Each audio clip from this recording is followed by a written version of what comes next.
Italy में 2026 winter Olympic का आगाज हो चुका है, लेकिन खेल के मैदानों से ज्यादा चर्चा सड़कों पर हो रहे संग्राम की है।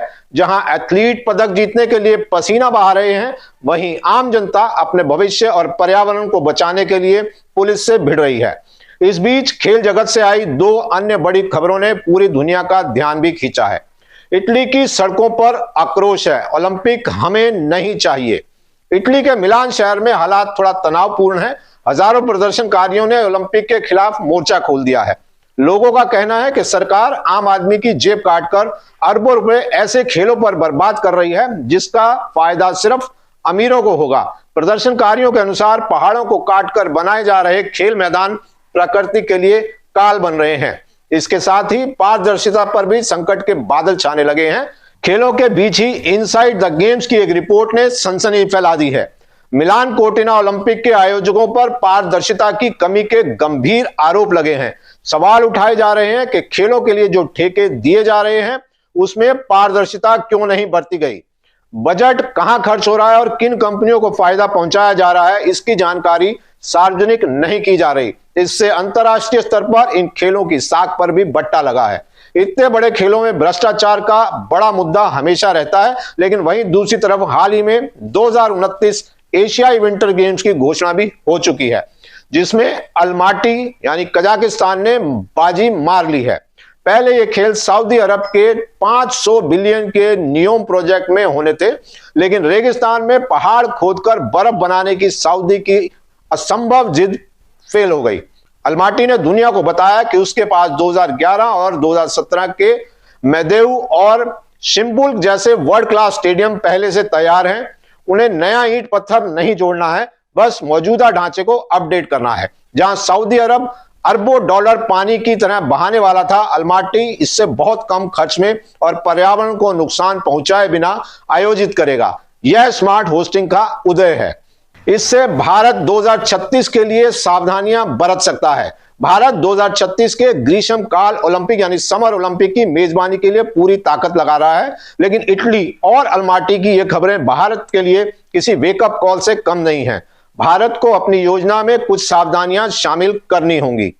बजट में पूरी तरह पारदर्शिता लानी होगी। मिलानो कोर्टिना की तरह बदनामी से बचने के लिए भारत को एक एक पैसे का हिसाब पब्लिक करना होगा। ठेके देने की प्रक्रिया ऑनलाइन और निष्पक्ष होनी चाहिए ताकि बाद में कोई कानूनी पचड़ा ना फंसे, क्योंकि दिल्ली में हुए एशियाई गेम्स भ्रष्टाचार के आरोपों की गूंज आज भी सुनाई देती है।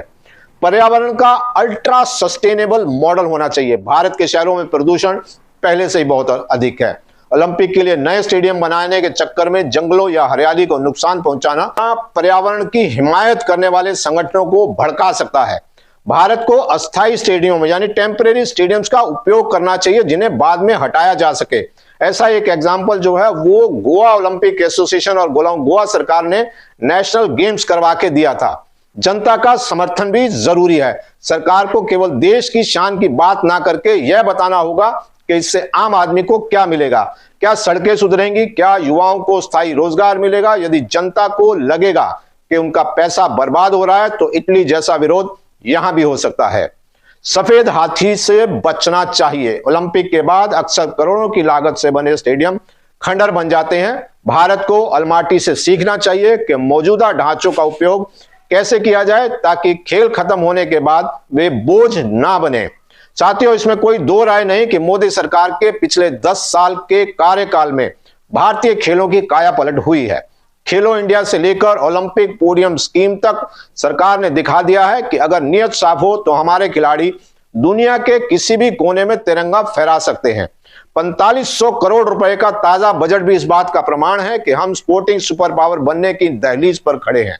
लेकिन जैसा कि हमने इटली के उदाहरण से देखा, ओलंपिक की चमक दमक अक्सर अपने पीछे आर्थिक और सामाजिक संकट के अंधेरे छोड़ जाती है। भारत के लिए 2030 के कॉमनवेल्थ गेम्स और 2036 के ओलंपिक बिड केवल प्रतिष्ठा का विषय नहीं बल्कि एक परीक्षा भी है। सरकार को यहां 3 मोर्चों पर बहुत संभल कर कदम रखने होंगे। जनता का भरोसा। भारतीय नागरिक आज बहुत जागरूक है। वह राष्ट्र के गौरव पर तो गर्व करता है, लेकिन वह यह भी देखना चाहता है कि उसके टैक्स पर पैसा कंक्रीट के महलों पर खर्च हो रहा है या उसके बच्चे की शिक्षा और स्वास्थ्य पर। सरकार को यह भी साबित करना होगा कि यह आयोजन आम आदमी की जेब नहीं कटेगा, बल्कि बुनियादी ढांचे के विकास के जरिए उसे नई ताकत देगा। दूसरा है ईमानदारी का मॉडल। दिल्ली 2010 कॉमनवेल्थ गेम्स के दाग आज भी भारतीय खेलों के इतिहास पर लगे हुए हैं। 2036 के लिए हमें एक ऐसा भ्रष्टाचार मुक्त और पारदर्शी डिजिटल रोड मैप पेश करना होगा जो दुनिया के लिए मिसाल बने। तीसरा है अलमाटी जैसी समझदारी दिखानी होगी। हमें महंगे ओलंपिक नहीं बल्कि स्मार्ट ओलंपिक की ओर बढ़ना होगा। अगर हम अहमदाबाद के मौजूदा इंफ्रास्ट्रक्चर का सही उपयोग करते हैं और फिजूल खर्ची से बचते हैं तो भी भारतीय जनता इस बड़े सपने के साथ दिल से जुड़ेगी।